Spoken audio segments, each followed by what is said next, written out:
wabarakatuh. Alhamdulillah wassalatu wassalamu ala Rasulillah wa ala alihi wa sahbihi wa mawalah. Wa ashhadu an la ilaha illallah wahdahu la syarikalah wa ashhadu anna Muhammadan abduhu wa rasuluh. Salawatu rabbi wa salamu alaihi wa ala alihi wa ashabihi wa man sara ala nahjihi wa istanna bi sunnatihi ila yaumiddin. Masya Allah. Kita coba mikrofonnya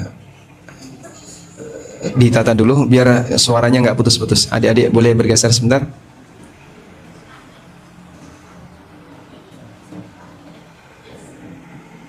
Baik, alhamdulillah. Nah,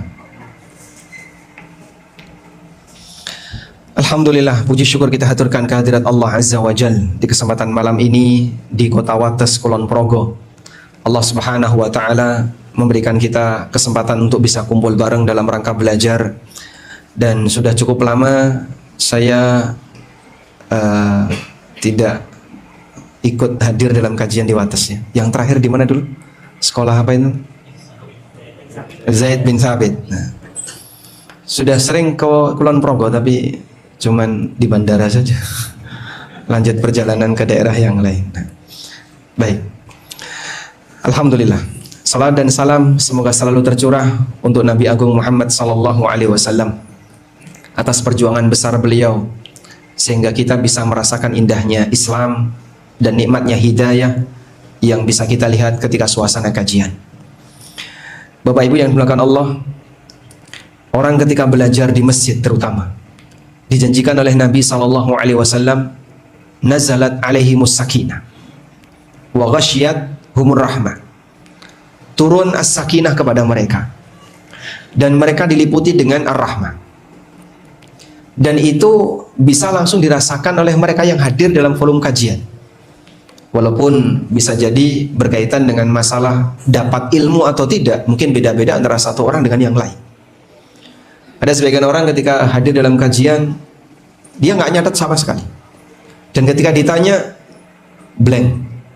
Nggak ada yang teringat sedikit pun. Tapi dia bisa menikmati, dengerin ustadz membaca ayat atau membaca hadis, memberikan tausiah, keterangan-keterangan yang mudah untuk dicerna. Orang bisa menikmati. Itulah as-sakinah. Demikian pula ketika sang hamba begitu dia kajian, Allah liputi dengan rahmat. Rahmat ini meliputi kita dan Anda bawa pulang. Saat dibawa pulang, ada perubahan yang terjadi pada diri sang hamba. Rasa kasih sayangnya bertambah. Kemudian dia menjadi manusia yang lebih penyayang kepada sesama dan seterusnya. Oleh karena itulah, dengan janji semacam ini, untuk bisa kumpul dan hadir di majelis ilmu, layak kita perjuangkan. Kita butuh as-sakinah dan kita butuh rahmat. Ada pertanyaan, lalu apa manfaat ketika seorang hamba itu diberi oleh Allah as-sakinah? Kalau punya sakinah itu ada manfaat apa yang didapatkan? Allah Ta'ala berfirman, huwallazi anzala as-sakinata fi qulubil mu'minin liyazdadu imanan ma'a imanin. Dialah zat yang menurunkan as-sakinah di hati hamba-hambanya yang beriman, liyazdadu imanan ma'a imanihim, agar bertambah iman mereka di samping iman yang sudah ada dalam hati mereka. Sehingga di sini menegaskan bahwa as-sakinah itu bisa menambah iman. Maka kalau Bapak ingin ngecas iman, ingin nambah iman, tempatnya di mana, Pak? Di tempat kajian, di masjid, di forum yang membahas Al-Quran dan hadis Nabi Sallallahu Alaihi Wasallam. Karena itu sahabat Mu'ad bin Jabal radhiyallahu anhu, ketika beliau ngajak masyarakat untuk hadir dalam forum kajian, beliau mengatakan, haya nu'minu sa'atan, mari kita ngecas iman sesaat. Sehingga teman-teman ngaji dimanapun yang di situ membahas Al-Quran dan Sunnah, membahas tentang tausiah-tausiah yang baik dari penjelasan para sahabat maupun para ulama generasi setelahnya, akan memberikan pengaruh semacam ini. Di kesempatan sekarang kita mau membahas tentang hati yang selamat. Ini kalau di bahasa Arab kan berarti qalbun salim, memiliki hati yang salim. Sebutan qalbun salim dalam Al-Quran Allah nyatakan di dua ayat. Yang pertama di surat As-Saffat ayat 84, ketika Allah Subhanahu wa taala bercerita tentang Nabi Ibrahim alaihissalatu wassalam. Dan yang kedua di surat Asy-Syu'ara ayat 89, ketika Allah Subhanahu wa taala menjelaskan tentang siapakah manusia yang mendapatkan keselamatan besok di yaumil qiyamah. Baik. Di surat As-Saffat ketika Allah membahas tentang Ibrahim alaihissalam, Allah Subhanahu wa taala berfirman, "Wa inna min syi'atihi la Ibrahim idz jaa'a rabbahu biqalbin salim." Sesungguhnya bagian dari pengikut Nabi Nuh. Terima kasih. Sudah cukup. Ini sudah ada. Jadi enggak usah. Nggak usah.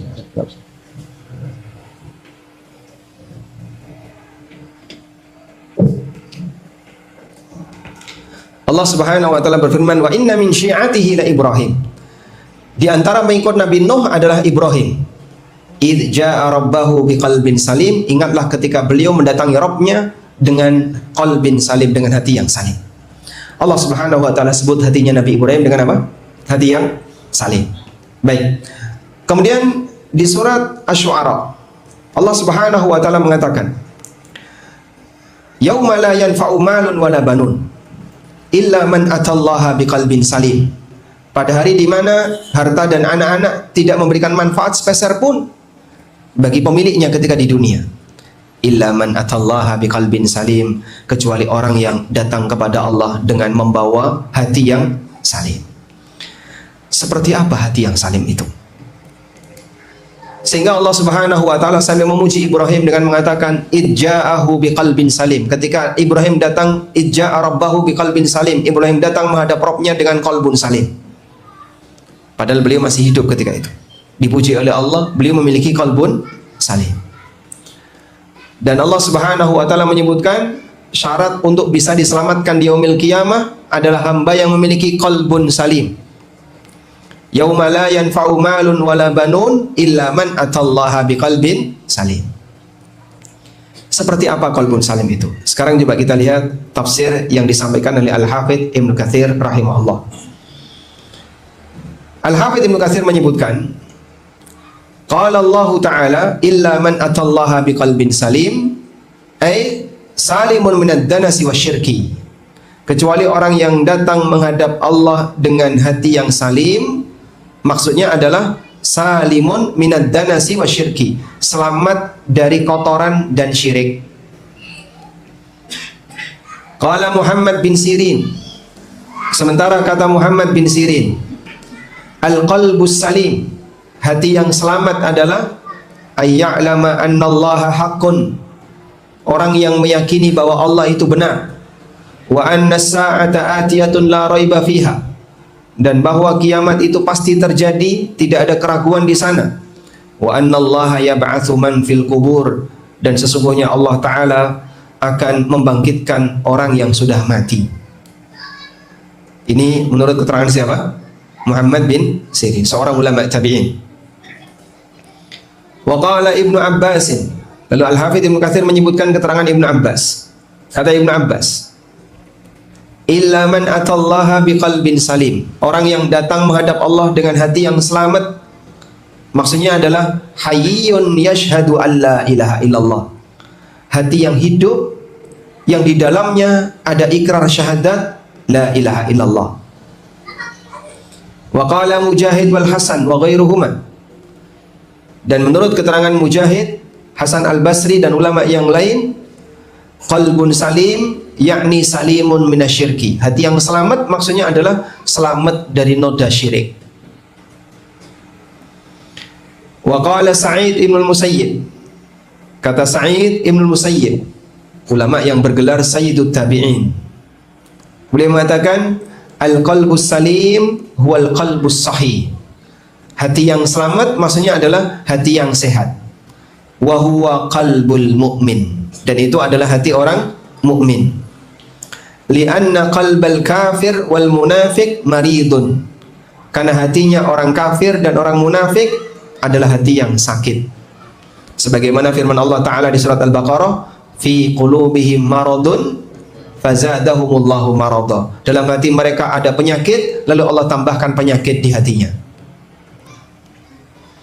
Wa qala Abu Utsman An-Naisaburi, dan kata Abu Utsman An-Naisaburi, al-qalbus salim, hati yang salim adalah al-qalbul khali minal bid'ati al-mutmainnu ila sunnah.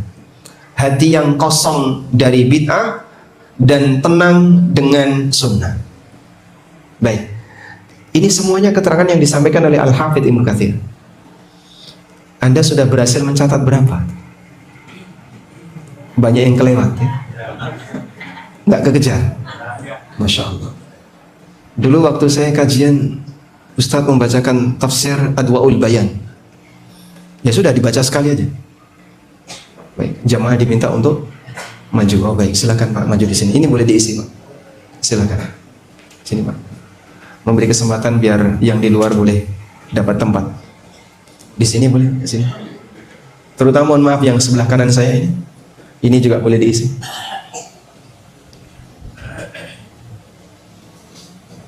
Masya Allah. Gesernya berapa senti Pak? Geser 5 meter boleh? Nah silakan. Mungkin yang ada di jalan boleh mendekat. Ini boleh diisi lagi, silakan. Yang penting tidak menutupi kamera. Boleh, silakan Pak.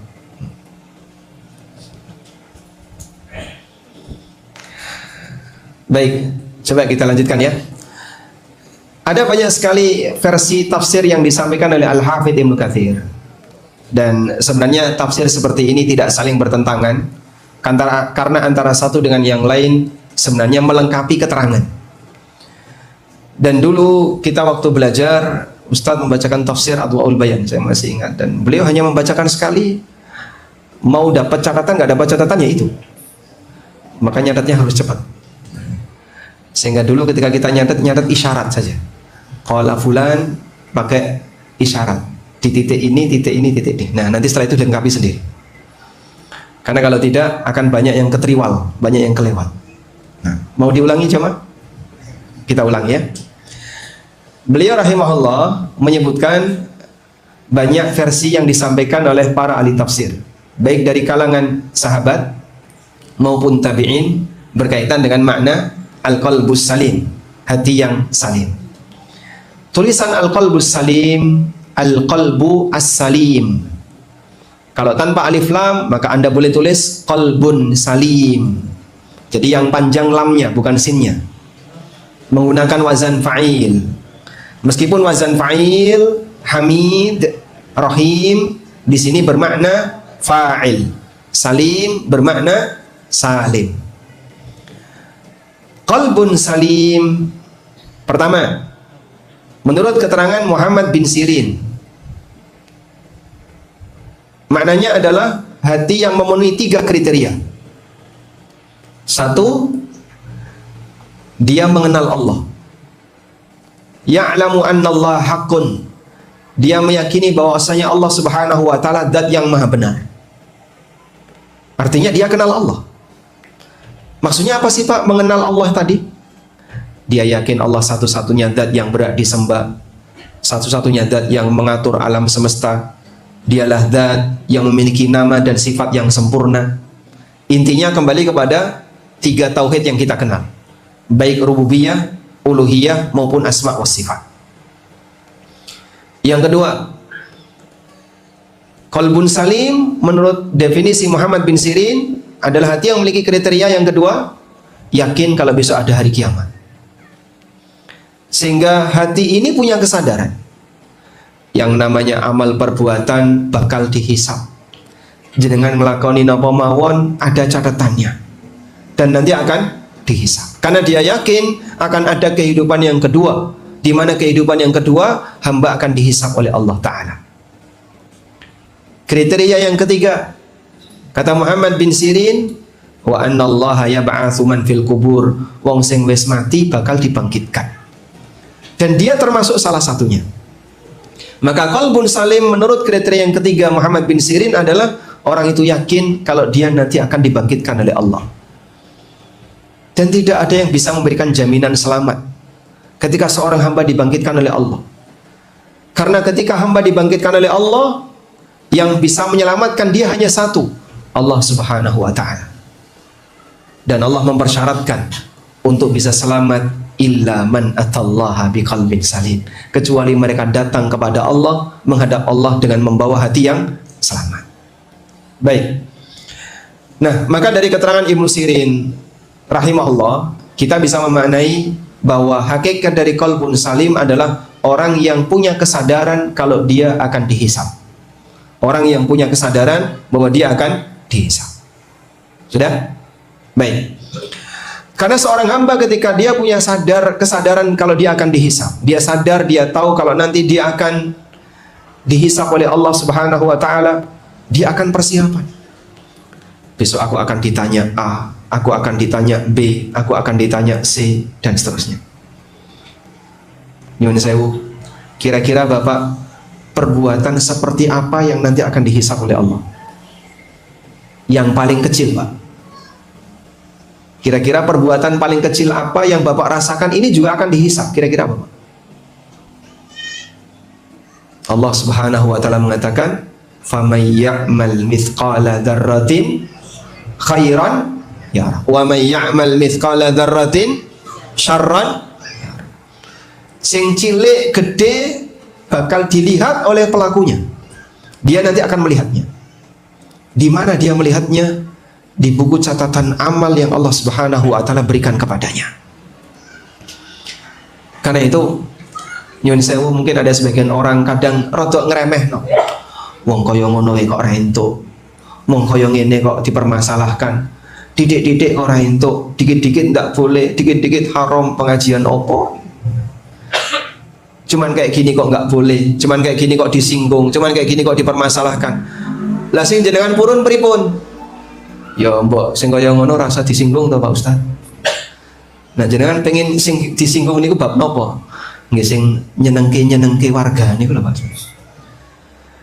Lah kalau kemudian pengajian itu disetting dulu menurut kemauan para peserta pengajian, berarti kan faktor pendidikannya hilang, Pak. Padahal yang namanya faktor pendidikan niku pripun?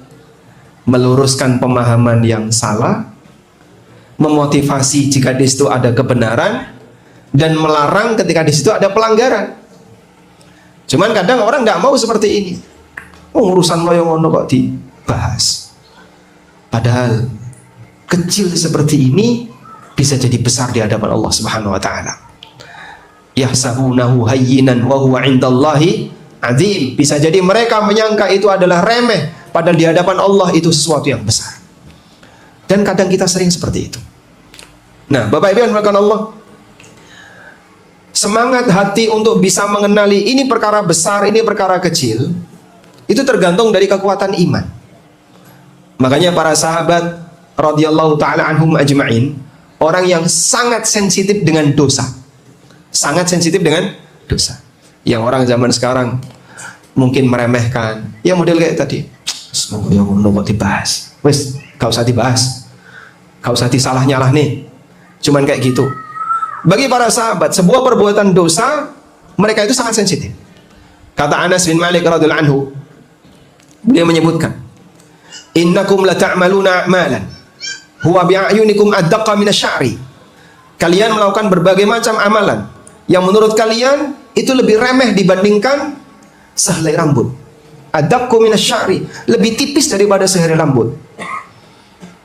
Wa kunna na'uddu fi zamanin Nabi sallallahu alaihi wasallam minal mubiqat. Padahal dulu di zaman Nabi sallallahu alaihi wasallam kami anggap itu dosa besar. Jauh sekali Pak selisihnya. Padahal Anas itu menyampaikan di kalangan ulama tabi'in. Di zaman siapa? Tabi'in. Makanya imannya para sahabat jamaah nggak bisa Pak disebandingkan dengan iman generasi setelahnya. Sahabat itu menungso yang sensitif sekali dengan dosa. Nyuwun sewu nggih. Orang kalau menghisap dirinya itu kan banyak yang luput nggih Pak. Misalnya yang saya jenengan usia berapa? Ya 32, Masya Allah. 32 itu sudah senior atau masih junior? Sudah? Masih junior, Pak? Kadang kan kita merasa saya enom sampai umur 50 loh kerasa saya enom. Karena kita merasa diri ini banyak perlu disayangi, ditoleransi, rapopo saya enom rapopo sampai kebablasan di usia 32 tahun. Anggap misalnya Anda menghitung amal dari usia 15, berarti sekarang sudah 17 tahun beramal. Misalnya Bapak diminta, kamu hisab dirimu sendiri selama 17 tahun. Kira-kira pantas melebur surga atau masuk neraka? Bisa nggak? Nggak bisa. Kenapa? Banyak yang lupa. Dosaku wis lali kabeh, Mas. Amalku juga banyak yang lupa. Banyak di antara kita yang lupa dengan amal perbuatan yang kita lakukan. Kapan orang itu teringat? Dia teringat ketika di yaumil qiyamah. Annalahu dzikra. Tapi ada apa gunanya kalau sudah ingat di hari kiamat? Maka sekarang kalau kita diminta untuk menghisab diri kita sendiri, kita nggak bisa.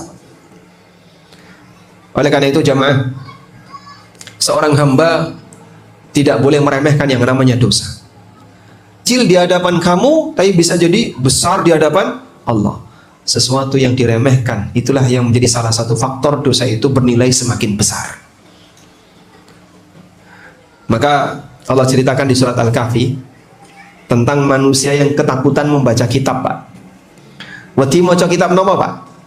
Buku catatan amal. Allah Ta'ala berfirman, wa wudi'al kitab fataral mujrimina musyfiqina mimma fihi. Ketika kitab itu sudah diserahkan, fataral mujrimin, mongko wong-wong sing rajin nglakoni dosa, al mujrimun, engkau akan lihat orang-orang yang rajin berbuat dosa itu musyfiqina mimma fihi, keweden maca isine, takut membaca isine. Padahal kitab itu dia sendiri yang nulis. Jenengan nulis kitab boten? Nulis. Sing nulis sinten? Malaikat. Apa yang kita perbuat, apa yang kita ucapkan, apa yang kita lakukan, dicatat semuanya sama malaikat. Tidak ada yang terluput sedikit pun. Cilik gede dilebokno, besar maupun kecil dimasukkan. Maka orang ini ketakutan ketika melihat kitab itu, lalu dia mengatakan, ya wailatana ma li hadzal kitab la yughadiru saghiratan wala kabiratan illa ahsaha. Iki kitab apa to iki? Cilaka awakku. Iki kitab apa? La yughadiru saghiratan wala kabiratan illa ahsaha. Gede cilik kok mlebu kabeh. Jadi yang mungkin kita menganggap, mong koyo ngono. Itu menurut anggapan orang. Karena hatinya sakit. Sehingga orang yang hatinya sakit, kesadaran dia terhadap kesalahan, kesadaran dia untuk sensitif terhadap perbuatan yang keliru rendah. Makanya kadang dia remehkan, mong koyo ngono kok. Jangan katakan mong koyo ngono. Melbu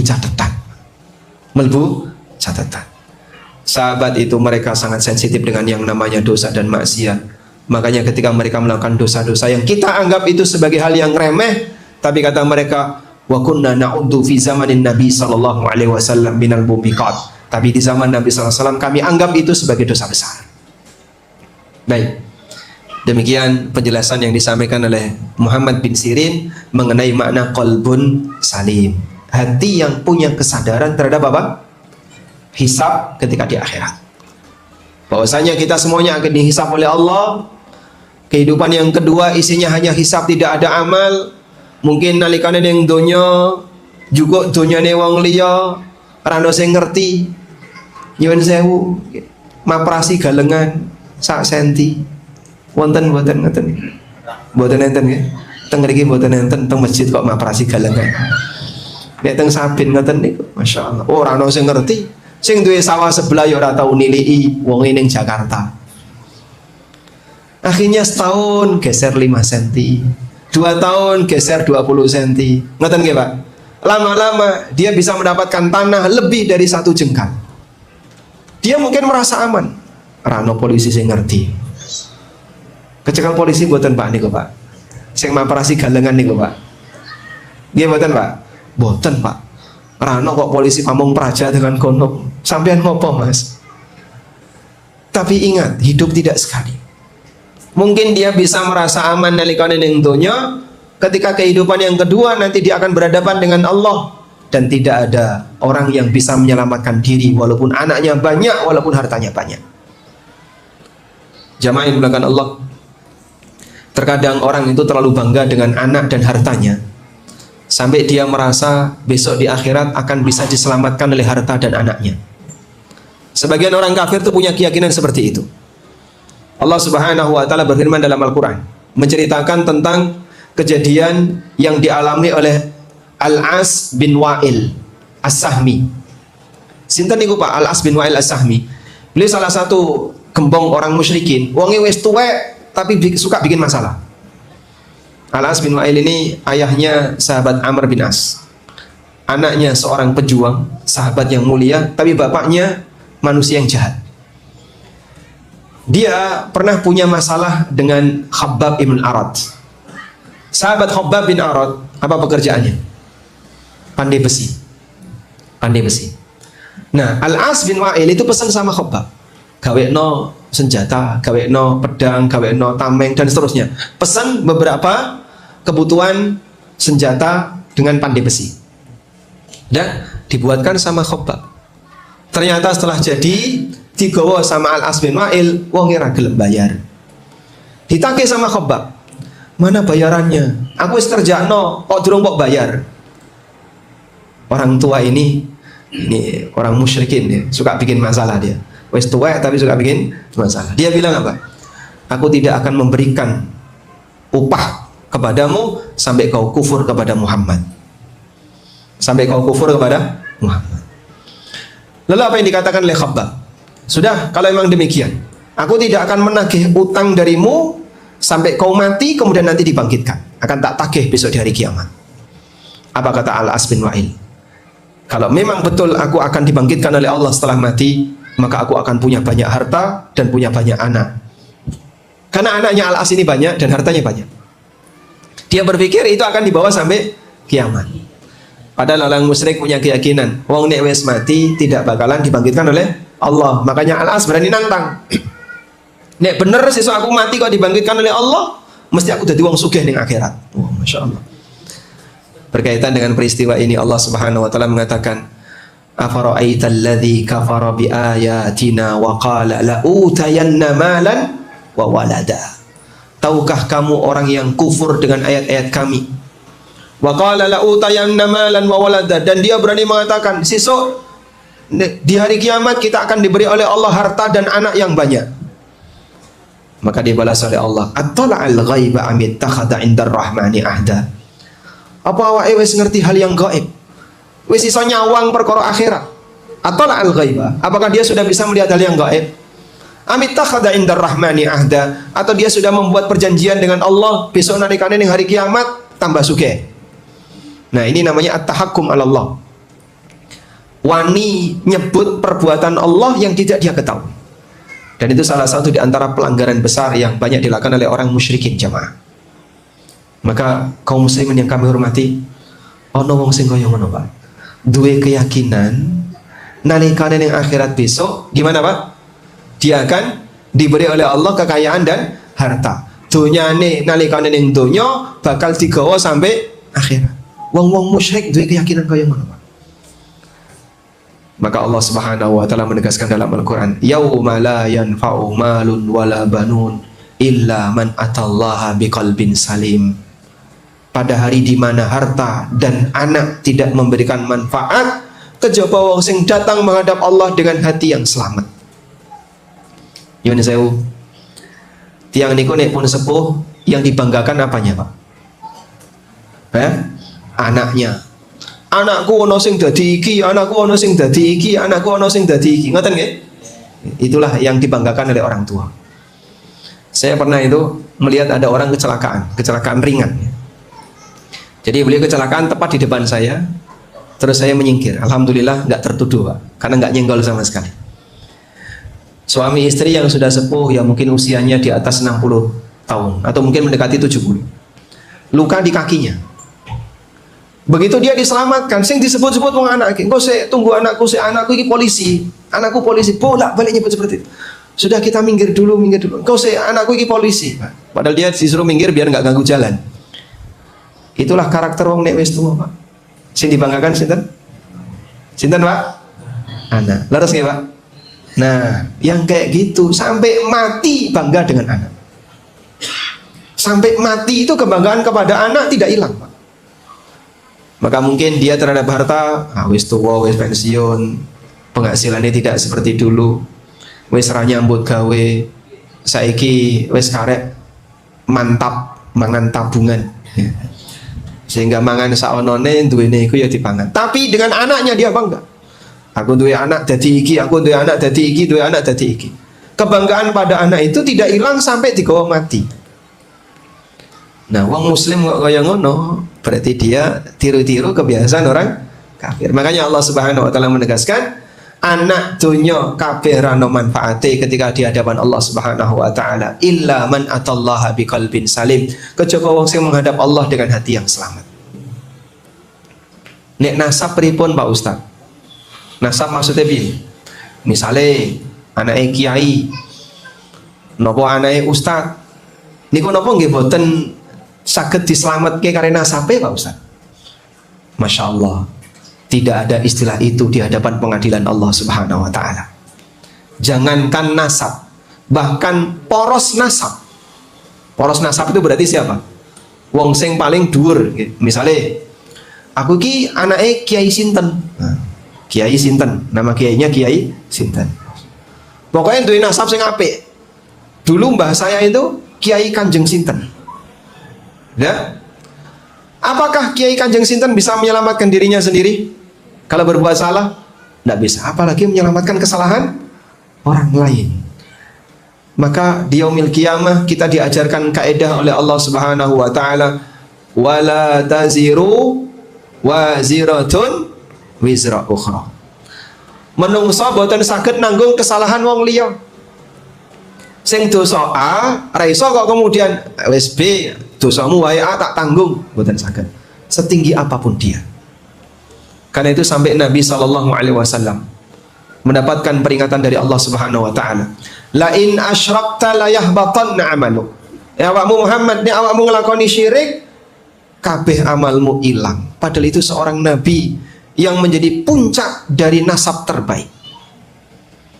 Andaikan beliau berbuat kesyirikan, seluruh amal Nabi SAW akan terhapus. Maka tidak ada istilah nasab bisa menyelamatkan dengan nasab saja.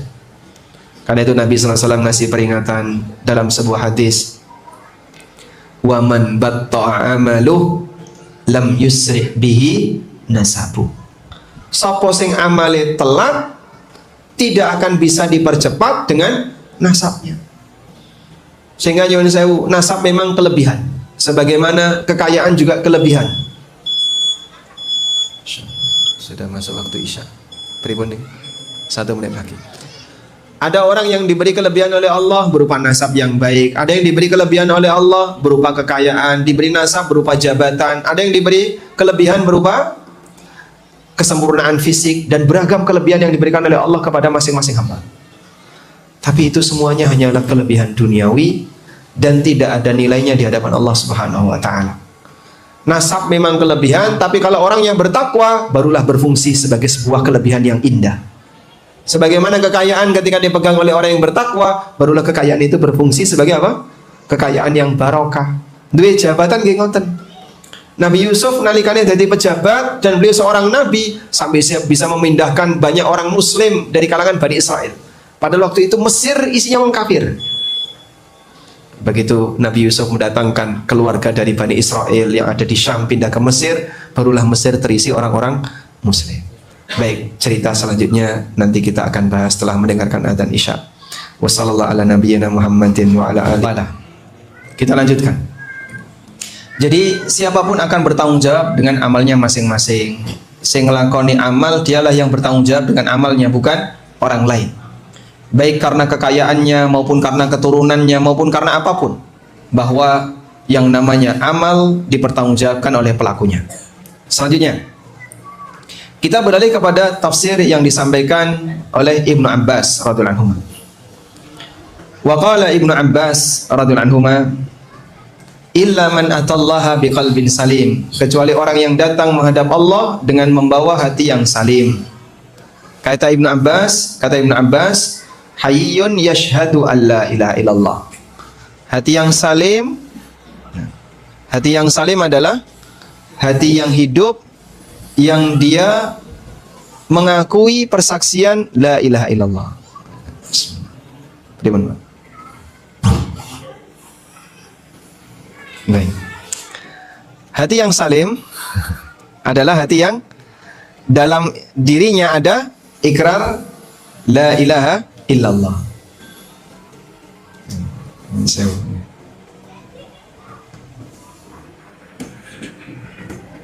Ini baterainya penuh ya.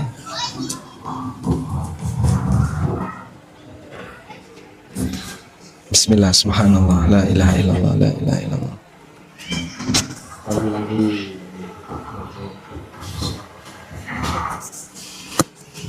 Bismillah, subhanallah. Nah, pegang aja ya. Baik, kita beralih ke tafsir sinten? Abdullah bin Abbas radhiyallahu anhu. Beliau mengatakan, illa man atallaha biqalbin salim, yakni hayyun, hati yang hidup, yashhadu an la ilaha illallah, dan dia memiliki ikrar la ilaha illallah. Nah, ini salah satu di antara bukti bahwa definisi hati yang hidup adalah hati mukmin. Hati yang punya ikrar la ilaha illallah niku artinya sinten, Pak? Wong muslim. Karena orang kafir itu hatinya mati. Makanya Allah Subhanahu wa taala mengatakan dalam Al-Qur'an, khatamallahu ala qulubihim. Allah Subhanahu wa taala mengunci mati hati mereka. Sehingga orang kafir yang dia sama sekali tidak terisi nama Allah dalam hatinya, atau dia berbuat syirik sehingga di hatinya terisi Allah dan selain Allah, dan Allah tidak menerima amal perbuatannya, Allah Subhanahu wa taala sebut hatinya terkunci, hati yang mati. Karena itulah jamaah dengan Allah, modal dasar untuk bisa memiliki hati yang salim adalah ketika sang hamba itu punya hati yang terisi la ilaha illallah. Nah, kados ngeten niki perlu dijaga. Maksudnya pripun, Pak? Yang namanya la ilaha illallah itu bisa hilang. Sebagaimana amal yang lain bisa batal. Salat wonten mboten pembatalan salat? Ada. Puasa ada pembatal puasa? Ada. Zakat? Ada nggak pembatal zakat? Pembatal zakat niku napa, Pak? Sebutkan pembatal zakat. Tidak sesuai dengan nisab. Sudah kalau sholat tidak sesuai dengan rukun, itu bukan pembatal, dia tidak memenuhi rukun. Pembatal itu seperti ngentut, berbicara. Sebutkan pembatal zakat. Riya. Contoh yang lain. Ya ayyuhalladzina amanu la tubtilu shadaqatikum bil manni wal adza kalladzi yunfiqu malahu ria'an nas. Wahai orang yang beriman, jangan kalian batalkan sedekah kalian, zakat kalian bil manni wal adza. Al mannu niku napa? Mengundat-undat. Aku wis tak kei lho kowe iki, wis tak kei kok sik kaya ngene. Itu namanya al man. Wal adza, atau menghina orang lain. Kemarin dia ngasih zakat, hari ini dia menghina orang yang menerima zakat itu. Menungso kok isine mung njaluk. Dasar orang jaluan misalnya. Nah, maka dia menghina penerima tadi, itu bisa menyebabkan zakatnya batal walaupun sudah terjadi memenuhi rukun dan syaratnya, tapi di saat setelah itu dia melakukan al-man wal adza, zakatnya batal. Haji dan umrah wonten buatan pembatalnya, Pak? Ada. Di tengah ikhram dia melakukan hubungan badan, maka ikhramnya batal. Haji dan umrahnya bisa batal. Baik. Sehingga dari 5 rukun Islam kita mengenal ada pembatal sholat, ada pembatal puasa, ada pembatal zakat, ada pembatal haji. Demikian pula yang pertama ini, syahadat nggih wonten pembatal nih. Masih banyak orang yang belum mengakui kalau syahadat itu bisa batal. Sehingga nyuwun sewu, ada banyak orang yang dia punya pemahaman, yang penting kan wis tahu syahadat. Sing penting wis tahu ngucapno kalimat syahadat. Kapan jenengan ngucapno kalimat syahadat? Nalikane tetaan. Wah, wis suwe banget lho, Pak. Yang penting kan iku. Nek wis duwe syahadah berarti saklawase ya muslim. Nek ra tau salat ya tetap muslim. Nek ra tau poso ora apa-apa, sing penting wis tau ngucapne syahadat. Ini pemahaman permisif dan itulah akidahnya Murji'ah. Murji'ah itu punya pemahaman wong niku nek wis tau nglakoni syahadat, ngucap syahadat ping pisan seumur hidup, walaupun cuma sekali seumur hidup, maka selamanya dia muslim apapun yang dia lakukan. Walaupun dia melakukan perbuatan maksiat, walaupun dia melakukan perbuatan kesyirikan, imannya tidak berkurang sama sekali. Karena menurut mereka amal perbuatan itu tidak mempengaruhi iman. Niki keliru Pak. Dan nyuwun sewu, Imam Ahmad pernah mengatakan, "Lau futishat ahlu Baghdad lakana a'dhamuhum Murji'ah." Andaikan akidahnya penduduk Baghdad di zaman Imam Ahmad, akidah mereka itu dibongkar, mungkin dominan mereka Murji'ah. Nah, apa yang dikatakan oleh Imam Ahmad itu mungkin sama seperti yang terjadi di masyarakat kita. Andaikan pemahaman masyarakat Indonesia itu betul-betul digali lebih dalam, banyak di antara mereka yang terjangkiti penyakit Murji'ah. Ra tau salat, ra tau poso, ra apa-apa. Engko sing penting nek mati kowe iki ditahlilke. Melbu tahlil. Karena dalam pikiran dia seperti itu, sehingga dia tidak pernah melakukan ibadah sama sekali. Tapi dalam keyakinan dia, yang penting seperti itu. Ini kita buatan bahaya Pak. Akhirnya ngajari orang untuk males. Dikon nglakoni ibadah ra gelem, kon nglakoni salat ra gelem, Jumatan sering bolos. Gelem tekan ning masjid nek pas kurban. Ana pembagian daging. Nalikane salat Id, alhamdulillah saya gelem teko. Tapi untuk kegiatan ibadah yang lain gak mau dia. Dan kegiatan-kegiatan kesyirikan kadang dia itu masih aktif. Sajen ning sawah, iki wiwitan, gitu. Terus kagem Dewi Sri sajen pitik sairis. Ditaruh di tempat-tempat tertentu. Kalau kayak gini ceritanya, terus dia bilang nanti insya Allah mlebu swarga, yang penting wis tau nglakoni syahadat, ini akidah Murji'ah dan ini berbahaya. Sing bener pripun Pak? Syahadat niku saged batal. Kados dene salat nggih saged batal. Nah, salah satu pembatal syahadat adalah hilangnya jinsul amal. Hilangnya jinsul amal niku maksudnya pripun? Ora tau babar blas nglakoni amal. Sing ora tau salat niku nggih, sing ora tau poso, ora tau ngamal. Walaupun dia KTP-ne muslim, tapi ketika dia tidak punya jinsul amal yang menjadi syarat minimal untuk bisa disebut muslim, niku syahadatnya ora ana gunane. Ada seorang ulama yang ditanya, bukankah la ilaha illallah itu kunci surga? Sehingga orang kalau sudah mengucapkan la ilaha illallah kan berarti wis nyekel kunci. Nah, nek wis nyekel kunci, ya iso mlebu, wis nyekel kunci. Maka dijawab oleh beliau, "Na'am, la ilaha illallah miftahul jannah." Betul sing jenenge la ilaha illallah niku kuncine swarga. Walakin likulli miftahin asnan. Tapi sing jenenge kunci ini kan mesti ono kuntune kunci. Nggih. Gawa kunci betul Pak. Kita tunjukkan. Sing jenenge kunci mesti ono giginya. Nah, Masya Allah. Kunci ini kok kathah Pak. Nah, nek misalnya Pak, sing pundi niki. Nah, sing niki mawon. Nah, ini kan ada gigi-giginya. Kira-kira nek niki polos saged damel buka mboten Pak? Bisa? Ndak bisa. Kunci itu ada giginya. Nek kuncinya sampean polos, rano untune tidak ada giginya, nggak berfungsi. Dapat hadiah nggak nanti? Maka jemaah, terus pripun niku kuncine kok polos niku? Nalikane wong ora tau nglakoni salat, ora tau gelem poso, ora kenal agama, mbuh ora ngerti najis sing ndi, ra najis sing ndi, anggere nguyu ora tau cewek. Dan itu banyak orang yang seperti itu.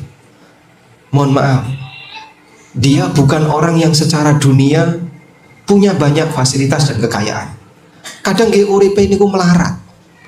Rekoso buruh tani, tapi urusan agama ngadoh, dia menjauh. Pada waktu dia meninggal dunia, pripun piyambake? Ora tau gelem salat ya, Pak. Nek dikon salat ora gelem. Mbah ngerti najis mbah ora itu. Dia kalau ngoyo nggak ketemu ban metu.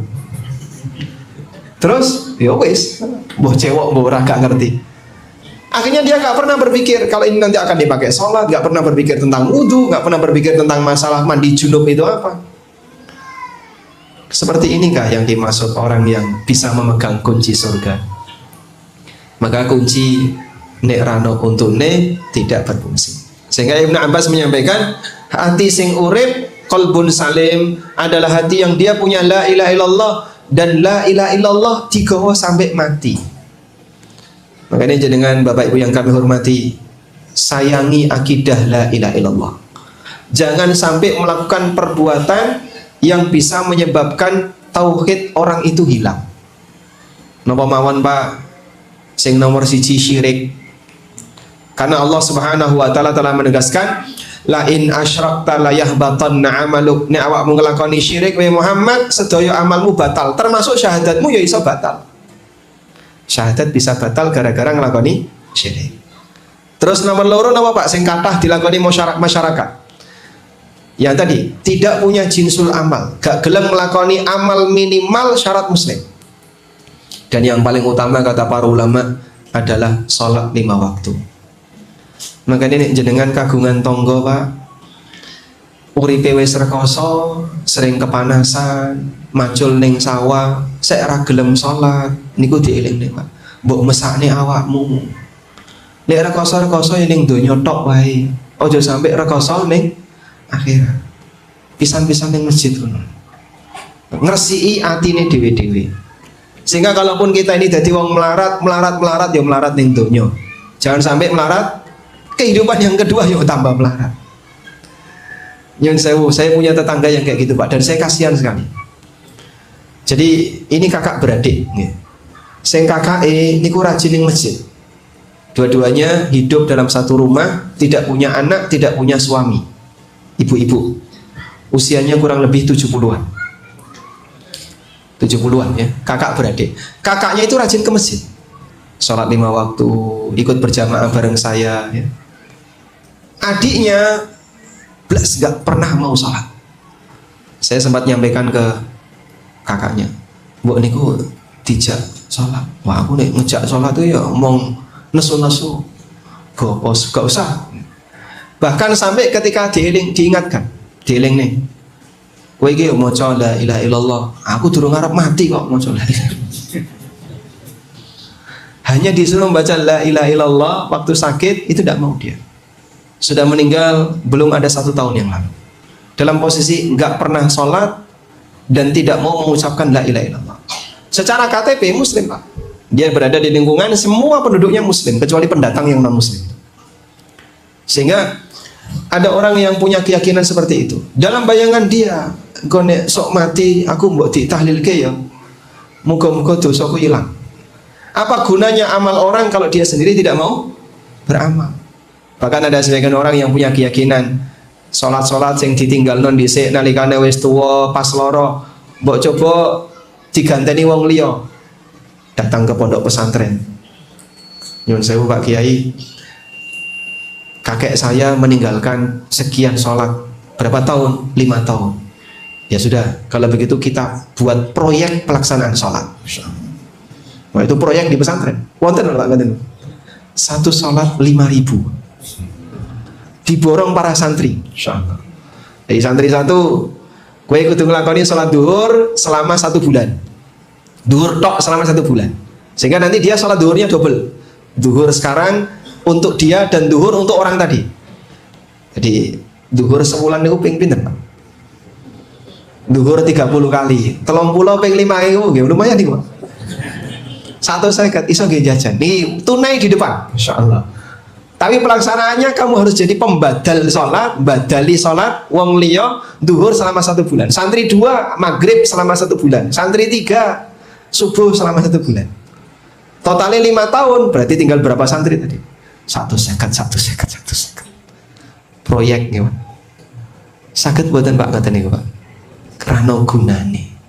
Seperti ini tidak ada manfaatnya. Wa allaisa lil insani illa ma sa'a. Manusia tidak mendapatkan pahala kecuali dari apa yang telah dia kerjakan.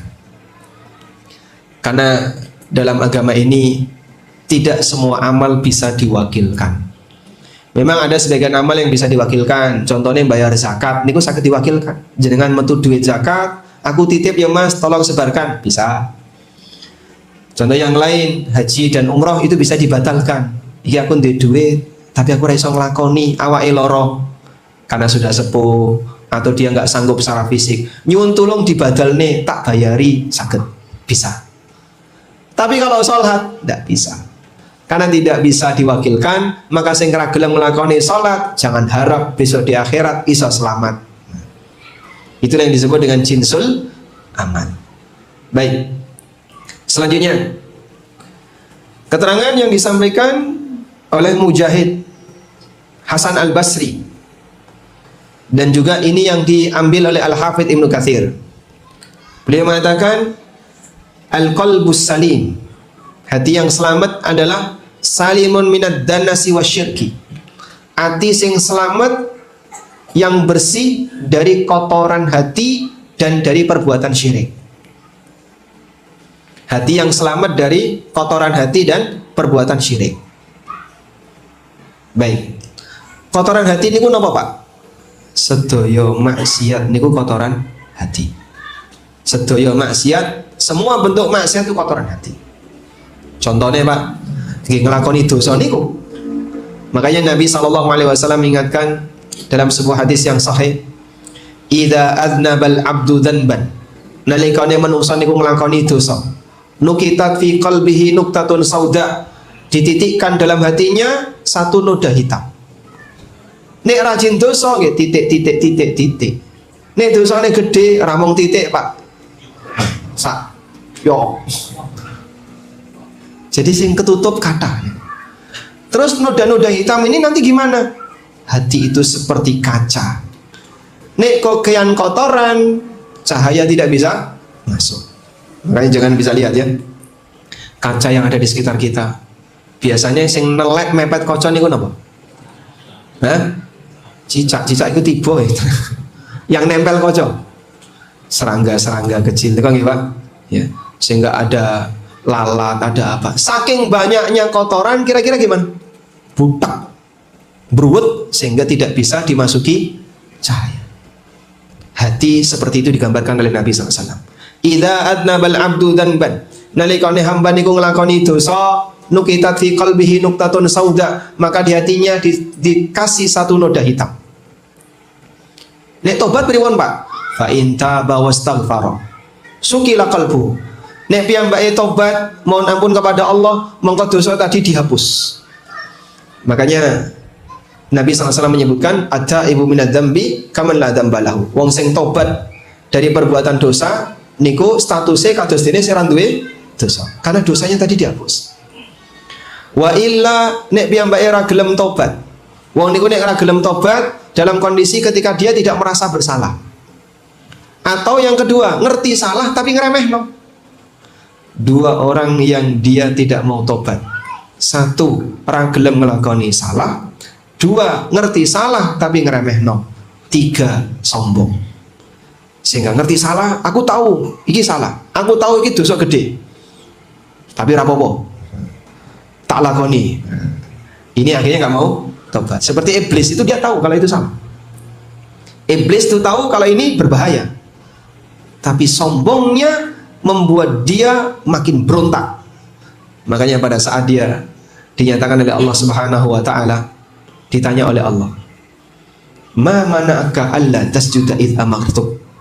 Kok awakmu kira gelem sujud nalikane tak ku perintah? Ketika aku perintahkan kepadamu untuk sujud, kenapa awakmu ora gelem sujud? Iblis ngasih alasan apa? Tidak minta maaf, tidak minta ampun, sudah divonis salah itu. Tapi dia menunjukkan kesombongannya. Qala ana khairum minhu. Aku lebih apik timbangane Adam. Aku lebih tinggi daripada Adam. Oh, Adam itu pendatang baru. Iblis karo Adam tua pun Pak? Hah? Lebih tua? Iblis. Adam itu pendatang baru tapi lebih berilmu.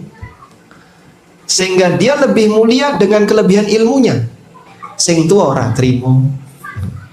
Pendatang baru luwih pinter, teko-teko kok disuruh menghormati.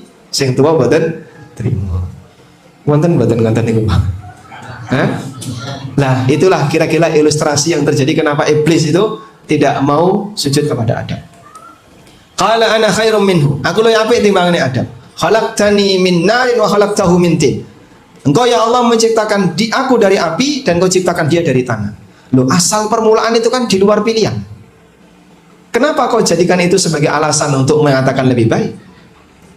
Pernahkah Adam itu pesan sebelum diciptakan? Adam, gue pengen diciptakan dari mana? Dari api atau dari tanah? Wahai iblis, kamu mau diciptakan dari mana? Dari api atau dari tanah? Apakah pernah ada pilihan seperti itu? Tidak pernah. Sesuatu yang sifatnya tidak ada pilihan itu bukan prestasi. Sesuatu yang sifatnya bukan pilihan itu bukan prestasi. Aku iki wong Jogja, luwih dhuwur timbangane wong Solo, jane sapa? Lah sampean lahir ning Jogja apa dhisik tau iso milih? Solo karo Jogja dhuwur ndi, Mas? Hah? Pripun? Sing dhuwur ning Kaliurang nggih, Pak. Emang nggone ning jalan Kaliurang ngene ya ning dhuwur. Ada sebagian orang yang terkadang dia merasa lebih tinggi dibandingkan orang lain karena masalah saya keturunan A, saya keturunan B. Aku ki wong Arab luwih dhuwur timbangane wong Jawa. Aku ki wong Londo luwih dhuwur timbangane wong Jawa. Dulu kan ada kayak gitu, Pak. Alhamdulillah kasta seperti itu sekarang hilang. Walaupun perasaan sebagian orang masih bertahan di sebagian orang. Sehingga Allah Subhanahu wa taala menunjukkan asal penciptaan itu di luar pilihan, maka jangan kau jadikan sebagai alasan kau merasa lebih berprestasi daripada yang lain. Baik, iblis ketika sudah tahu dia salah, dia merasa sombong dan dia mengatakan ana khairum minhu, aku lebih apik timbangane Adam. Kau ciptakan aku dari api sedangkan kau ciptakan dia dari tanah. Allah tidak terima alasan seperti ini. Nah, ketika orang berbuat salah dan sombong seperti tadi, kata Nabi SAW, wa illa zida hatta ta'lawa qalbah. Kalau dia tidak mau bertobat, tidak mau minta ampun, maka akan ditambahkan noda-noda hitam tadi sampai menutupi permukaan hatinya. Nek wis nutupi permukaan hatinya, angel dikandani. Sulit untuk diajak bertobat. Kata Nabi SAW, fadzalikumurran, fadzalikumurran, fadzalikumurran. Kaya ngono kulah yang disebut dengan ron. Kaya ngono yang disebut dengan ron. Napa niku ron? Kalla bal rana ala qulubihim maka yaksibun.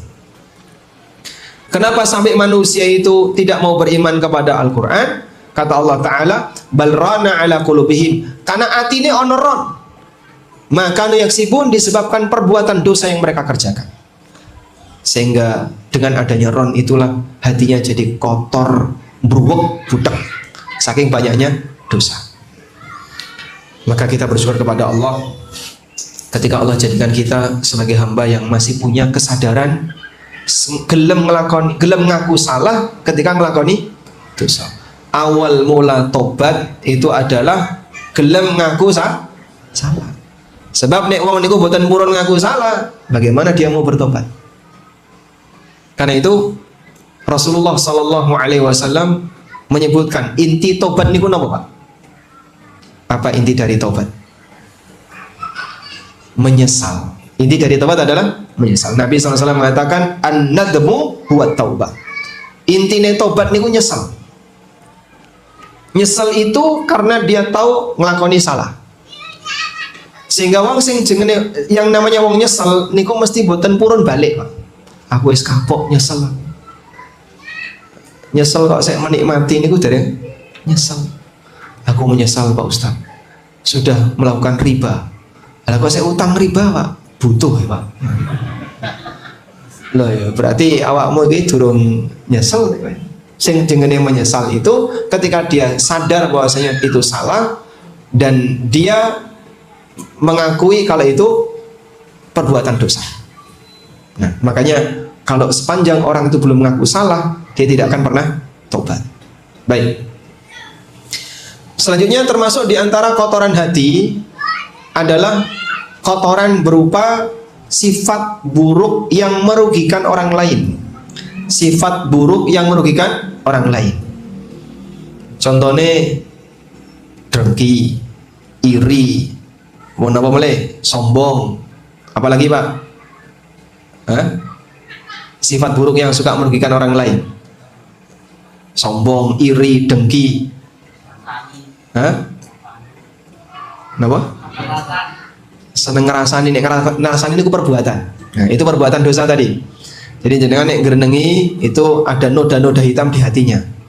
Nek bendino ngrenengi Pak, ya bendino nitik-nitik noda hitam tadi. Tapi ada sifat yang dia menjadi kotoran batin. Sifat-sifat jahat yang ada pada diri manusia. Sombong, dengki, iri, pengen menang sendiri, dan seterusnya. Sifat seperti ini termasuk di antara akhsaul khuluq, sifat yang paling jelek. Makanya Allah Subhanahu wa taala mengajarkan kepada kita untuk berdoa kepadanya agar berlindung dari apa? Dari perbuatan hasad. Wa min syarri hasidin idza hasad. Dan aku berlindung kepadamu ya Allah dari kulli hasidin, sedaya wong sing hasad, idza hasada nalikane piyambake hasad. Lah nek awake dhewe sing hasad, oh berarti awakmu termasuk ayat itu. Maka renungkanlah, saat kita hasad berarti saya termasuk di antara penjahat yang Allah perintahkan seluruh hambanya untuk berlindung dari kejahatan saya. Wa min syarri hasidin idza hasad. Padahal Masya Allah, sing jenenge hasad itu bisa datang di semua orang. Dan biasanya hasad ini bukan kepada orang yang selevel, okay? Atau serumpun, semadhab. Podo-podo seneng mancing, hasad. Podo-podo pedagang, hasadnya pedagang ini karo sinten?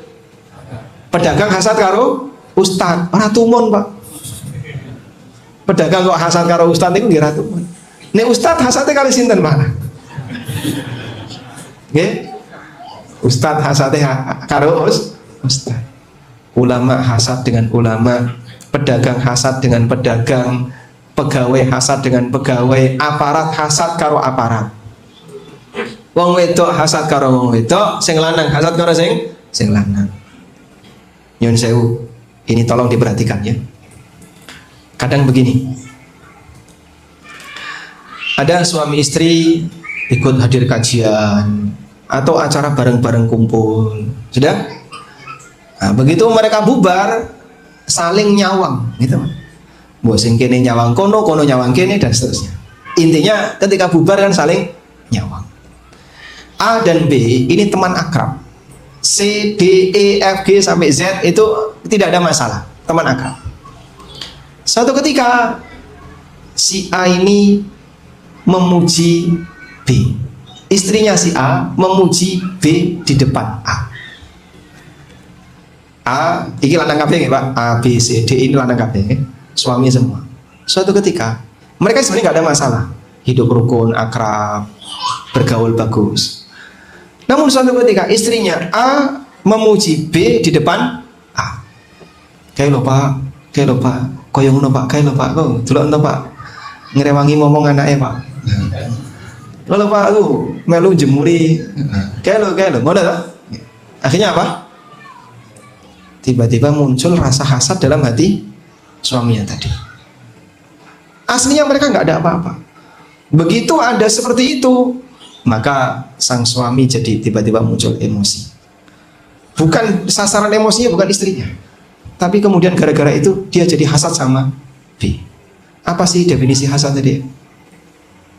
Berangan-angan agar nikmat yang ada di tangan orang lain hilang.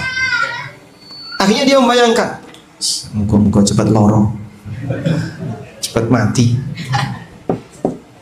Siapa pemicunya? Pemicunya siapa Pak? Makanya terkadang disebut musuh dalam selimut. Niku sinten Pak? Itu tumo niku Pak. Sehingga bisa saja dia menjadi pemicu terjadinya permusuhan antar warga, antar masyarakat gara-gara itu. Sing lanang nggih ngoten. Kedelan ngono. Bojone kan. Sebenarnya wanita-wanita ini nggak ada masalah. Ibu-ibu PKK, satu dasawisma, ngerti nggih? Kumpul bareng, acara bareng. Sampai pada satu keadaan suaminya memuji istri orang di depan istrinya. Apa yang terjadi? langsung muncul kebencian dari sang istri kepada wanita yang dipuji oleh suaminya tadi. Dia mungkin tidak meluapkan kebencian itu kepada suaminya, tapi dia luapkan itu kepada wanita yang dipuji oleh suaminya. Terus gimana Pak? Akhirnya muncul hasad. Siapa penyebab hasad? Jawabannya kurang kompak. Nah, istri tadi kok kompak loh Pak? Siapa penyebab hasad?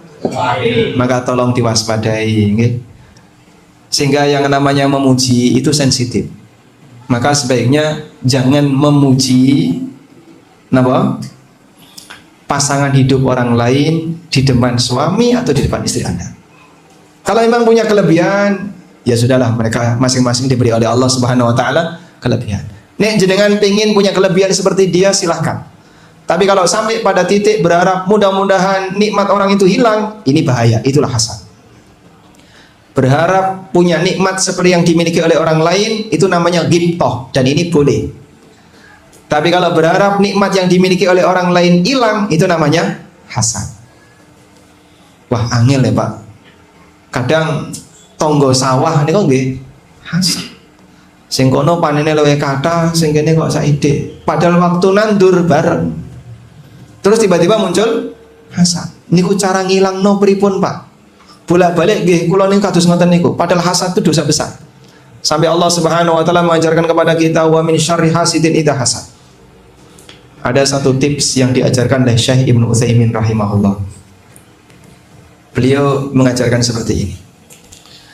Kalau kamu hasad sama si A, maka lawan hatimu dengan cara doakan kebaikan bagi si A. Pripun Pak? Baik, gini caranya. Sampean hasad dengan si A dalam urusan apa? Dhisik kula niki karo si A daftare bareng Pak. Sama-sama jadi pegawai. Tapi karirnya si A itu melejit, cepet langsung jadi atasan saya. Lah gua dadi rodok dongkol. Padahal kula nggih sregep. Tapi kenapa si A yang lebih punya jabatan dibandingkan saya? Karirnya bagus. Baik, ini tak ajari. Ucapkan doa. Gimana? Ya Allah, tambahkanlah kebaikan dan keberkahan bagi si A. Jadikan karirnya semakin melingkar tinggi.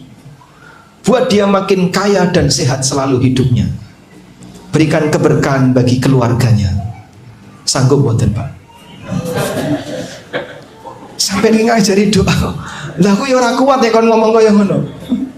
Loh itu buktinya sebenarnya kamu itu masih ada suasana hasad. Makanya ndongakno kebaikan untuk saudaranya enggak mau.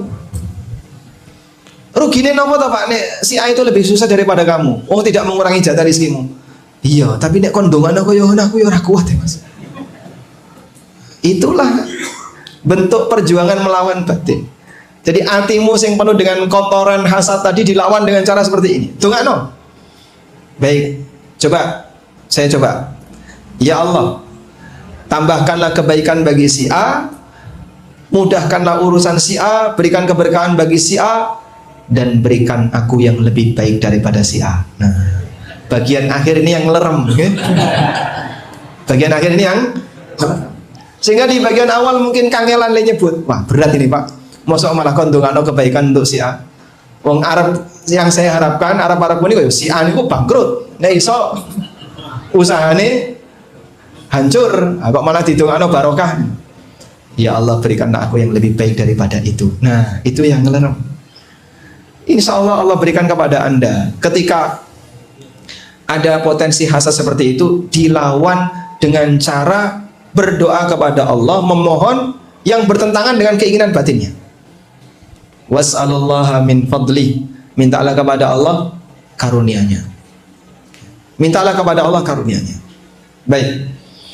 Berarti kira-kira Pak, nek bojo kula nggih muji wong lanang liyane di hadapan saya, itu kira-kira doa yang tepat gimana Pak? Karena kan tiba-tiba kadang muncul hasad gara-gara istri memuji suami orang lain. Ya Anda juga bisa berdoa seperti tadi. Siapa yang dipuji? Si B ini Pak. Istri saya suka memuji si B. Baik, coba baca doa ini. Ya Allah, tambahkanlah kebaikan bagi si B dan berikan kepadaku istri yang lebih baik. Setuju Pak? Wah, langsung kompak nih. Masya Allah. Nah, penyakit ini menjalar di semua tempat. Makanya bahkan sampai pun ulama itu punya penyakit hasad. Imam Bukhari rahimahullah itu pernah jadi sasaran hasad. Az-Zuhli itu seorang ahli hadis kibar, tapi pernah hasad sama Bukhari. Sampai dalam majelisnya Az-Zuhli, dan Imam Muslim ada di situ. Imam Muslim muridnya Bukhari ada di situ. Beliau pernah ditanya tentang gimana menurut kamu tentang Bukhari. Oh, itu langsung dikasih tahzir, jarah wa ta'zir. Imam Bukhari seperti ini, jangan duduk di majelisnya. Ya? Imam Muslim nggak terima, langsung berdiri, pecinya diangkat, tutup kepala beliau, diangkat, pergi dari majelisnya Az-Zuhli di saat semuanya sedang tegang mendengarkan. Lalu tulisan Imam Muslim, hasil catatan mendapatkan hadis dari Az-Zuhli tadi, ditaruh di atas keledai, dipecut, tak balik no buku, tak balik no ilmumu, tak balik no. Saya tidak mau mencatat hadis dari Az-Zuhli. Nah, itu contoh karena pengaruh hasad, dan tercatat dalam sejarah ahli hadis salah satu di antara fenomena yang sangat menarik yang sering dibahas oleh para ulama. Hasad itu sampai terjadi pada ulama ahli hadis. Ini bukan ulama receh, Pak, gunung dalam masalah hadis. Ya Bapak lihat, Imam Muslim duduk di majelisnya itu kan, berarti beliau bukan ulama yang biasa, beliau ulama yang gunung dalam masalah hadis. Bagaimana Imam Bukhari juga orang gunung dalam masalah hadis. Nah, kita berlindung kepada Allah dari penyakit seperti ini. Kemudian termasuk di antara kotoran batin adalah syubhat. Syubhat itu apa, Pak? Hah? Syubhat itu ya bahasa lainnya kesesatan gitu, Pak. Pemikiran menyimpang, itulah syubhat. Gara-gara orang punya pemikiran menyimpang sehingga sesuatu yang jelas jadi samar. Gara-gara punya pemikiran yang menyimpang, sesuatu yang jelas niku bisa jadi apa? Samar. Cetha-cetha haram jadi abu-abu, itu gara-gara syubhat.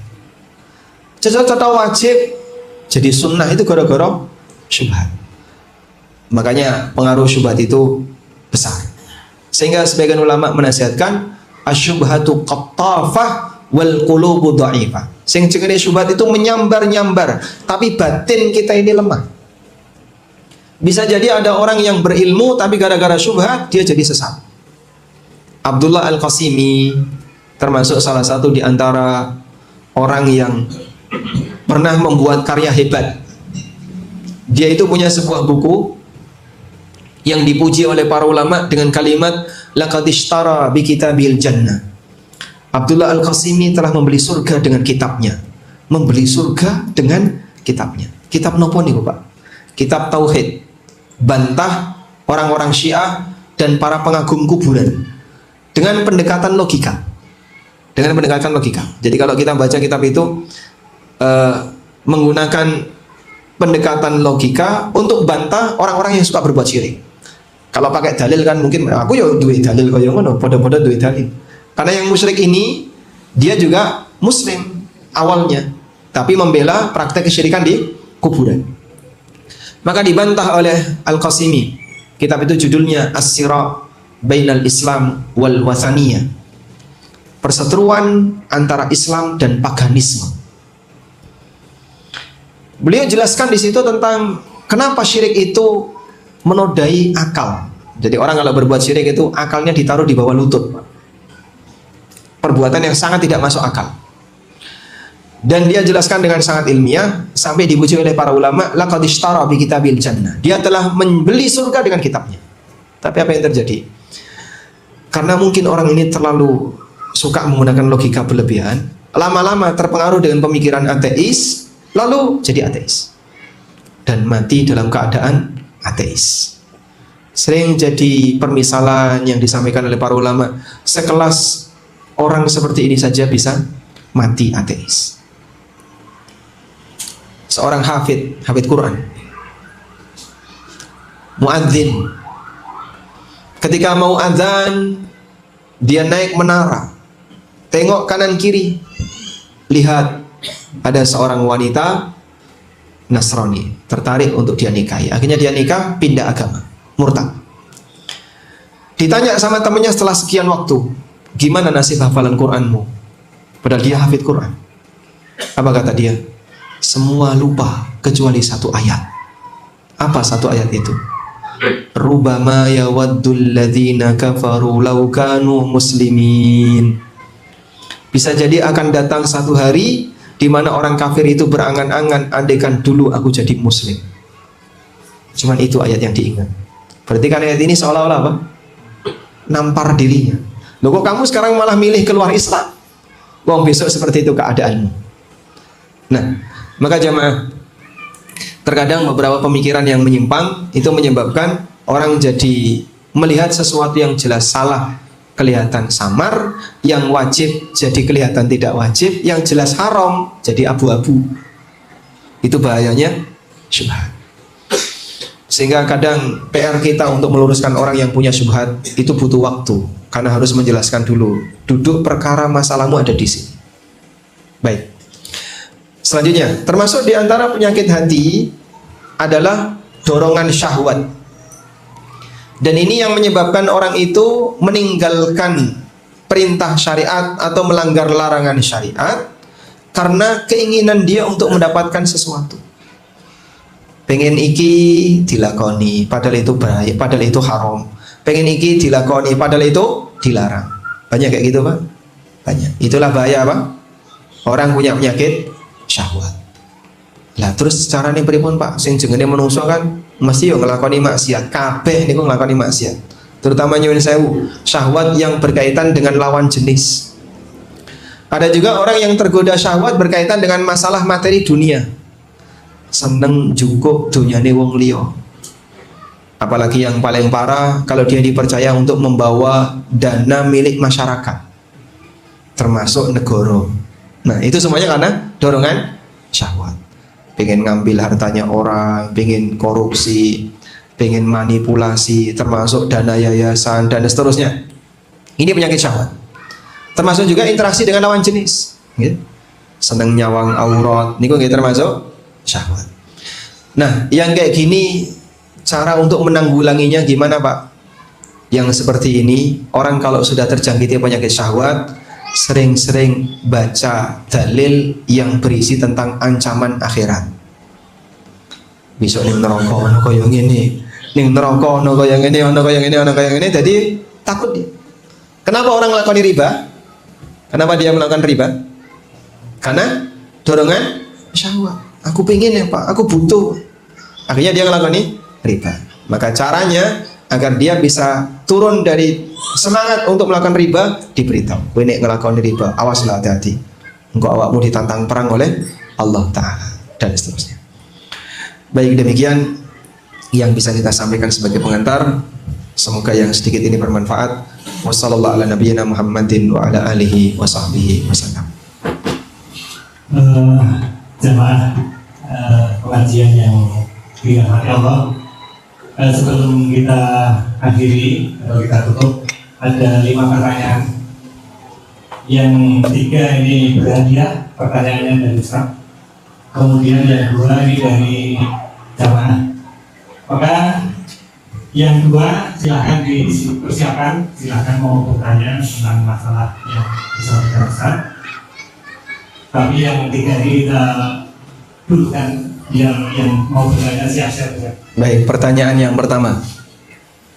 Angkat tangan dulu. Angkat tangan dulu, Pak.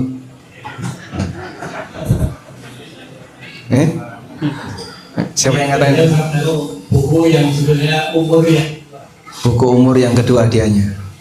Angkat tangan dulu. Duluan mana ini? Nah, ini yang depannya. Masya Allah. Dari mana, Mas? Lendah. Dekat sini. Baik. Pertanyaannya, siapa nama ketua takmir Masjid Al-Muttaqin?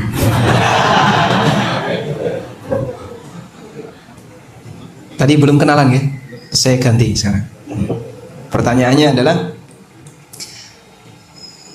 apa tafsir Qalbun Salim menurut Ibnu Abbas?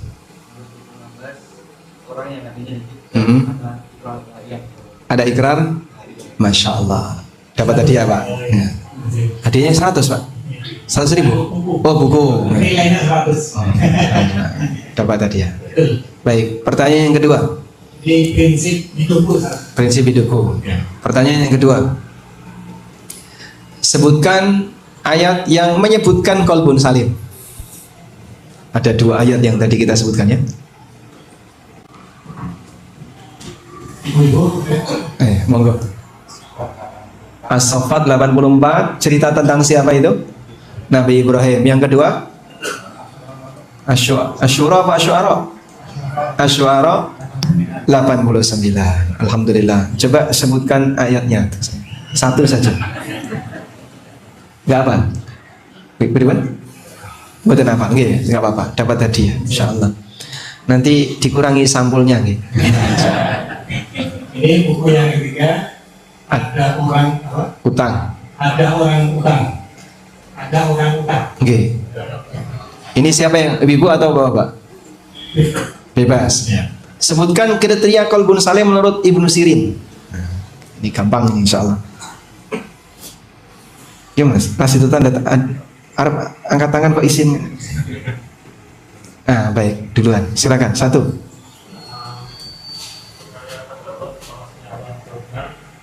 Dia percaya kepada Allah, bahwa Allah itu benar. Maksudnya Allah benar itu apa?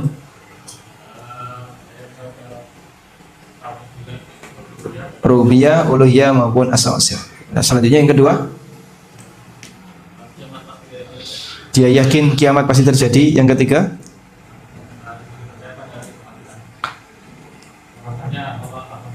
baik, dia percaya kalau dia akan dibangkitkan. Alhamdulillah, dapat hadiah. Baik, 2 pertanyaan ini dari jamaah, monggo tunjuk jari langsung disampaikan ke Ustaz. Tidak ada, alhamdulillah. Buatan itu Pak? Silakan. Pakai ini, pakai. Bismillahirrahmanirrahim. Assalamualaikum warahmatullahi wabarakatuh. Tadi mengenai syubhat tadi Ustadz. Bagaimana kiat-kiat kita untuk mengatasi atau menangkal dari syubhat itu yang di sekitar kita itu. Begitu aja. Assalamualaikum warahmatullahi wabarakatuh. Waalaikumsalam warahmatullahi wabarakatuh. Boleh tanya tentang bagaimana kiat-kiat kita untuk menyangkal syubhat. Nah, mungkin bedakan antara menyangkal dengan menghindari. Beda ya. Kalau menyangkal itu berarti Anda harus bantah. Kalau menghindari berarti rasa dibocor. Di tempat mana kita paling banyak dapat syubhat? Di medsos, komen YouTube itu banyak sekali. Sehingga misalnya saya ceramah sesuatu, komennya itu banyak sekali. Yang komen isinya pemikiran menyimpang banyak juga. Nah, sebelum dia mau menerima itu, kadang kan orang gini ya, Pak, kalau ada banjir, kalau ada aliran arus ya, bagaimana caranya agar kita bisa masang benda di situ? Diblok dulu, blok baru pasang benda, kan gitu ya. Nah, ilmu itu seperti aliran arus tadi, aliran air terus. Nah, orang kalau pengen memasang syubhat tertentu diblok dulu. Nah, ngebloknya pakai apa? Jangan sok bener. Nah, itu ngeblok. Jangan sok tahu. Jangan kerasa bener dewi panitia surga dan seterusnya. Pokoknya kalimat-kalimat itu tujuannya apa? Biar ini nggak diterima dulu, dah. Baru setelah itu dia menyampaikan syubhat. Nah, biasanya kayak gitu. Makanya kalau kita berada di lingkungan online, lingkungan kan sekarang ada 2 ya, dunia nyata dan gaib. Dunia maya masing-masing orang itu tergantung circle-nya, Pak. Kalau Anda masuk ke dunia maya yang circle-nya orang-orang kayak gitu ya, nanti penuh dengan syubhat. Tapi kalau dunia maya Anda milih temen, kan bisa milih temen gitu. Facebook bisa milih temen, IG bisa milih temen nggak? Bisa. Ketika di dunia maya Anda milih temen, milih ini, milih ini, milih ini, maka insya Allah lebih bersih syubhat.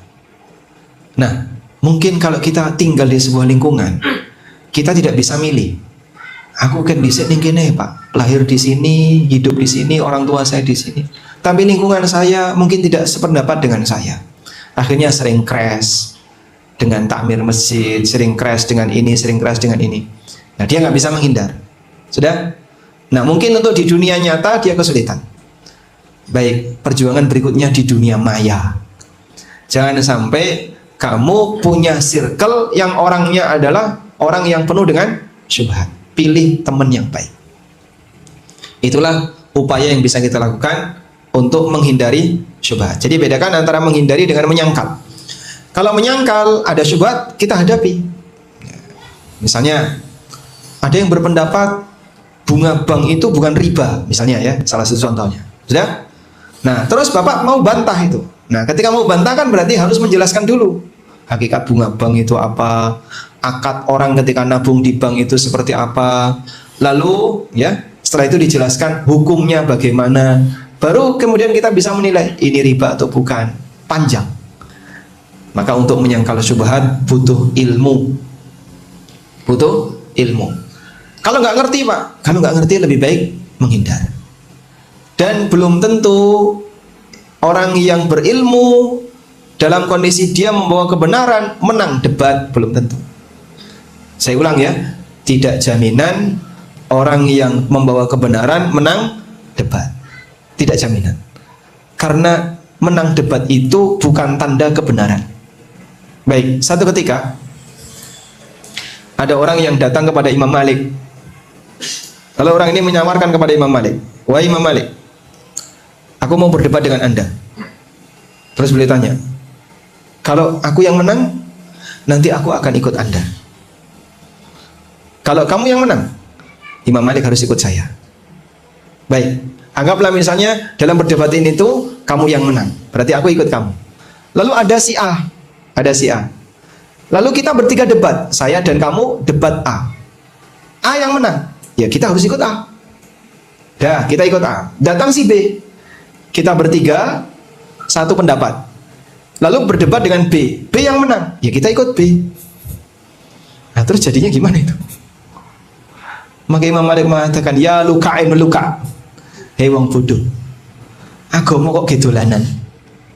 Agama kok gitulanan? Sejak kapan kebenaran itu identik dengan menang debat? Menang debat itu hanya urusan pinter ngomong dan tidak pinter ngomong. Sing bener tapi ram pinter ngomong, ya menang. Mungkin dia akan kalah debat. Tapi wong sing salah pinter ngomong, bisa jadi dia menang debat. Makanya kalau mau debat dengan orang, tolong pastikan sing dilayani iki pinter ngomong atau tidak. Iku ngeyelan apa? Pinter ngomong, yo jadi layani. Karena kamu tidak bisa menjamin apakah kamu bisa menang debat atau tidak. Ingat, belum tentu perdebatan yang menang bisa menyadarkan orang. Khawarij yang dihadapi oleh Ibnu Abbas itu jumlahnya 6 ribuan. Begitu Ibnu Abbas menang debat dengan mereka, yang tobat sepertiga, yang tobat 2/3, yang sepertiga bertahan. Jadi kan walaupun menang tidak semuanya tobat. Ibnu Abbas itu menang ketika debat dengan Khawarij. Ditekuk-tekuk sama Ibnu Abbas, sudah habis alasan mereka. Tapi kendati demikian, walaupun Ibnu Abbas menang, tidak semuanya tobat. Masih bertahan ribuan orang. Kurang lebih 2000 yang bertahan, tetap bertahan sebagai Khawarij dan mengkafirkan Ali. Maka tidak jaminan yang menang debat dia berada dalam posisi yang benar. Sehingga kalaupun kita tidak bisa berdebat, sebaiknya tidak usah melayani orang lain untuk debat. Karena debat itu tidak jaminan dia benar. Wallahu a'lam. Penjawab. Pertanyaan yang terakhir.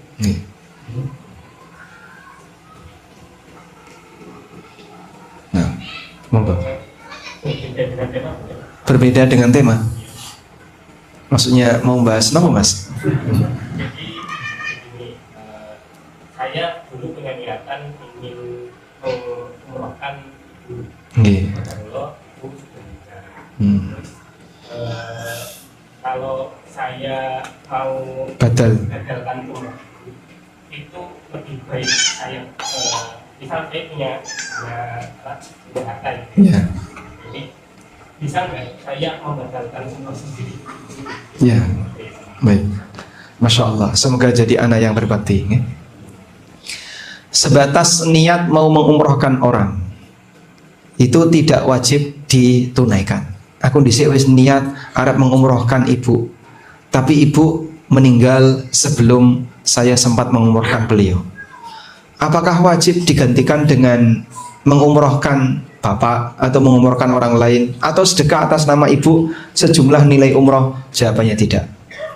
Jadi keinginan untuk menderma itu tidak sama dengan sudah menderma, tidak sama dengan wajib menderma.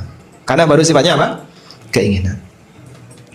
Nah terus kalau misalnya boleh nggak saya badalkan ibu untuk umroh? Monggo, boleh. Anda boleh membadalkan umroh untuk ibu, boleh badal sendiri atau dibadalkan orang lain. Kalau dibadalkan orang lain caranya pripun?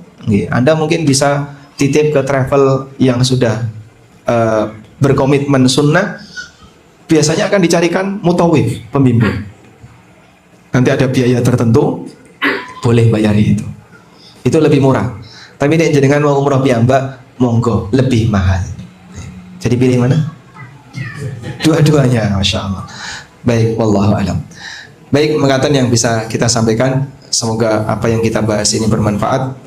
Allahumma anfa'na bima 'allamtana wa 'allimna ma yanfa'una warzuqna ilma. Wa sallallahu ala nabiyyina Muhammadin wa ala alihi wa sahbihi wa sallam wa akhiru da'wana alhamdulillahi rabbil alamin. Wassalamualaikum warahmatullahi wabarakatuh.